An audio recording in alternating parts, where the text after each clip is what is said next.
So I know that my teacher teaches, they teach me math. So does that mean my counselor counsels? What does that even mean? In this video, I'm gonna break down what school counselors actually do. This video is for educators who are looking to transition into school counseling. This video is also for families who don't know what your counselor does to support your student. And this video is for students who really don't know what their counselor does, even though you see them every single day. First, let's talk about what a school counselor actually does. So if we were comparing the role of a teacher, teachers usually teach their specific content area, like a math teacher, or a science teacher, or even an art teacher. But school counselors work in three different domains: academic, social emotional, or character building, and college and career post-secondary readiness. Let's first break down each one of those roles and start with academics. School counselors support your students in a number of ways to help make sure that they not only pass to the next grade, but they succeed academically and make good choices. Specifically, when your student gets to middle school, school counselors help them pick their elective courses that align with their career goals. For example, if you have a student who wants to be an engineer, your school counselor will help them pick classes like technology and robotics and different things. So not only do school counselors help build the student's schedule, they also put them in the right classes they need to be in order to graduate. School counselors don't create and change schedules all day long.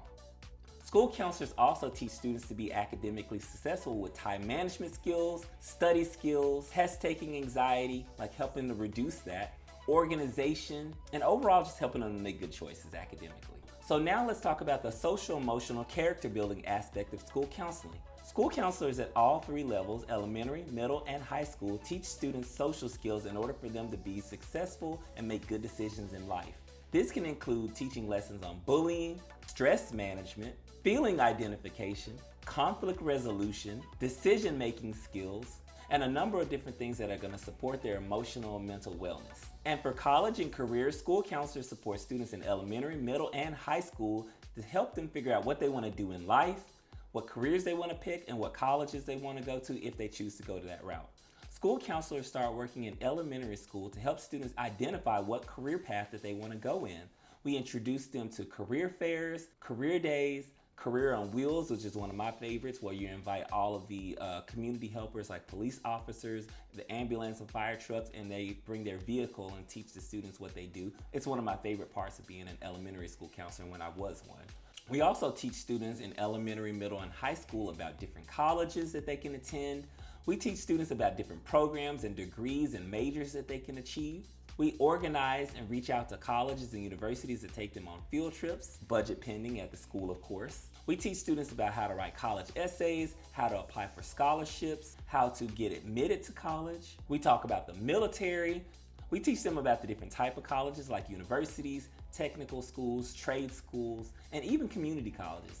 At the end of the day, school counselors help all students figure out what's best for them, and we work in a number of different ways. One of the best things about being a school counselor, if you're on the fence and wondering if this is a career field for you, is the flexibility and the way that you teach all these different lessons. So I talked about the three realms: the academic, the social emotional, and the college and career. We also support students in different ways, such as individual counseling sessions. So what that looks like is if a student comes in and they have a problem and they want to talk to their school counselor, we work through it. It depends on the referral behavior and it depends on what the student is needing, but we offer different solutions. We don't give advice. We don't tell them what to do. We teach them the skills that they need in order to be successful based on what they are able to do and commit to. Then we also do small groups. So let's say you have 4 or 5 students who are exhibiting the same behaviors. Like for example, they're having anger management concerns. School counselors can do a small group where they teach all of those students the skills that they need in order to identify those emotions, work with them, and be successful. We teach students 1 day a week, about 30 to 45 minutes, and we work in a small group setting where we go over skills that are universal for everyone to know. Like for example, we teach them coping skills, we learn about our triggers, we learn about all those things so that the student can go back into the real world and apply it and make it work for them. I love small groups because it allows you to work with more than one student at one time so you can get the biggest bang for your buck and make sure that you're meeting more students' needs. And last but not least, depending on what level you're at, this is typically for elementary and middle school, but we teach classroom counseling lessons. Depending on what level you work at, you'll go in and teach a classroom counseling level to all of those students. It could be on academics, social emotional learning, or career development. Typically, elementary school counselors teach classroom counseling lessons. In middle school, you may teach a few lessons, or in my situation, I create the lessons, I share them with the teachers, and the teachers teach them during advisory or homeroom time. But either way, I'm still involved in the creation of those classroom counseling lessons. In high school, you may not teach classroom counseling lessons, but you will do overall presentations for large groups of students. For example, let's say you're teaching them about scholarships or how to apply and create their FAFSA. You're gonna be able to present into a large group of people, so you need to be comfortable with public speaking in an auditorium setting or a cafeteria or a large group or a large area. When you think about school counselors, you typically think that we only support students, but that's not true. We work with families, we work with staff, teachers, community partners, admin. One thing about this role as a school counselor is that it allows you the opportunity to work with many different types of people in different ways. So you can be creative and flexible as long as you get your job done. At the beginning of the year, when I do my presentation about who the counselor is and how I support students, I tell them in 3 simple ways. I help, I teach, and I listen. And you can go into detail about what that means and share that with your students so that they have a greater understanding of what you do and how you'll help them throughout the years. It's also important for teachers, families, and students to know that school counselors are not disciplinarians.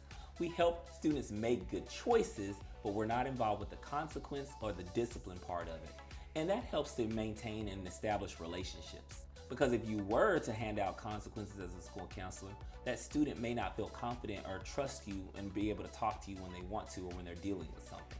One other aspect of school counselors that doesn't fall into one of those 3 realms that most people don't think about is we support students in crisis.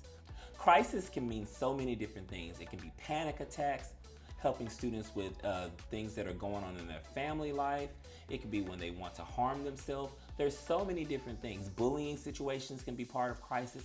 And we spend a lot of time working with students to make sure that they are safe and that they feel comfortable coming to school and that they are successful. In order to be an effective school counselor, it is super important for you to not only be knowledgeable about the field and the things that are going on, but you also have to stay up to date when things are changing. That depends on laws and politics from where you live in your district, but that also can mean staying up to date with best practices on interventions that are effective for student support. And I haven't even talked about how we can support different student populations. So we work with students with 504s, IEPs, special education. We advocate to make sure that every student has a fair and equal learning experience. And not necessarily equal, but equitable, because there's a difference. Equal means everybody gets the same thing, but equitable means that every student gets what's best for them. That could mean consultations with teachers, admin, families, district professionals to make sure that all the accommodations that are set forth in those student plans are being implemented so that they can be successful. Overall, school counselors do a lot to make sure that students feel comfortable coming to school and that they're successful. And many people have this misconception that school counselors just sit in their office all day and do paperwork or change schedules, and that is not true at all. Our jobs can vary tremendously depending on what grade level you're working at, what district we work for, where we live, because that could be urban or suburban or rural areas. There's so many factors that can change. But one thing that doesn't change is that school counselors are the heart of the school. We support students, families, staff, administrators, everyone to make sure that they are well and that they're successful. Comment below, what is your favorite thing about being a school counselor? And if you're not a counselor yet and you're in grad school, what is one thing that you're looking forward to? If you got value from this video, I need you to do 2 things. Like this video because it tells YouTube that my content is valuable and they push it to other people who need to see it. And if you would like to support me, buy me a coffee at the link below. It helps get my creative juices flowing so I can create videos for you. And if you're in your internship or grad school and wondering what grade level you should work with, check out these 2 videos on the screen. In both of those videos, I talk about what you can expect from each grade level, some of the duties, some of the activities, all of those things that you can look forward to. So check out these 2 videos on the screen after you finish watching this one.